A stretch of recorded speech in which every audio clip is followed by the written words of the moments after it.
ಸಗರನಾಡಿನ ಆರಾಧ್ಯ ದೈವ ಗುತ್ತಿ ಬಸವೇಶ್ವರ ಜಾತ್ರಾ ಮಹೋತ್ಸವ.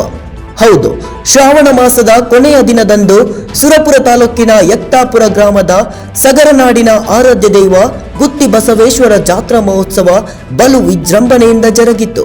ಜಿಟಿ ಮಳೆಯ ನಡುವೆ ಕೂಡ ಅಪಾರ ಭಕ್ತರು ಕುಟುಂಬ ಸಮೇತರಾಗಿ ಆಗಮಿಸಿ ಭಕ್ತಿ ಭಾವದಿಂದ ಜಾತ್ರೆಯಲ್ಲಿ ದೇವರ ಕೃಪೆಗೆ ಪಾತ್ರರಾದರು.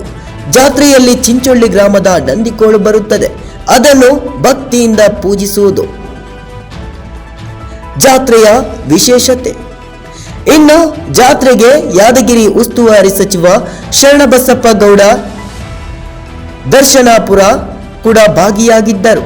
ಇನ್ನು ಈ ದೇವಸ್ಥಾನ ಸುರಪುರ ಮುಜರಾಯಿ ಇಲಾಖೆಗೆ ಒಳಪಡುತ್ತದೆ. ಆದರೆ ಇಲಾಖೆಯಿಂದ ದೇವಸ್ಥಾನಕ್ಕೆ ಯಾವುದೇ ಸೌಲಭ್ಯ ಇಲ್ಲದೆ ಭಕ್ತರು ಪರದಾಡಿದ್ರು. ಇನ್ನು ಮಳೆಯಿಂದ ದೇವಸ್ಥಾನದ ಆವರಣ ಕೂಡ ಕೆಸರುಮಯವಾಗಿತ್ತು. ಒಟ್ಟಿನಲ್ಲಿ ಸಮಸ್ಯೆಗಳ ಸರಮಾಲೆ ಇದ್ರೂ ಭಕ್ತರು ತಮ್ಮ ದೇವಸ್ಥಾನಕ್ಕೆ ಪೂಜೆ ಸಲ್ಲಿಸಿ ಜಾತ್ರೆಯಲ್ಲಿ ಪಾಲ್ಗೊಂಡರು. Devaraja Hoogar, NKST4 news, Yadgir.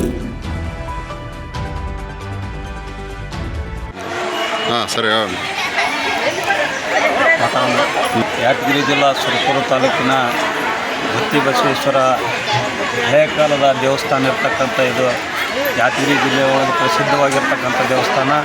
ಈ ದೇವಸ್ಥಾನಕ್ಕೆ ಆಲ್ರೆಡಿ ಮುಜರಾಯಿ ಇಲಾಖೆ ಒಳಗೊಂಡಿರ್ತದೆ.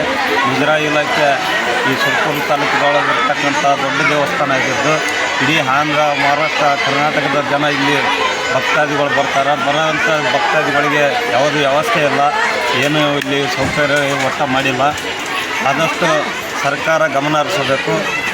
ಬಂದಂಥ ಭಕ್ತಾದಿಗಳು ಎಲ್ಲರಿಗೆ ಆಶ್ರಯ ಆಗಬೇಕಾದ್ರೆ ಇಲ್ಲಿ ಯಾತ್ರೆ ನಿವಾಸ ಆಗಬೇಕು, ಎಲ್ಲನೂ ಸೌಕರ್ಯ ಆಗಬೇಕಾಗಿ ಕೇಳ್ಕೊಳ್ತೀವಿ.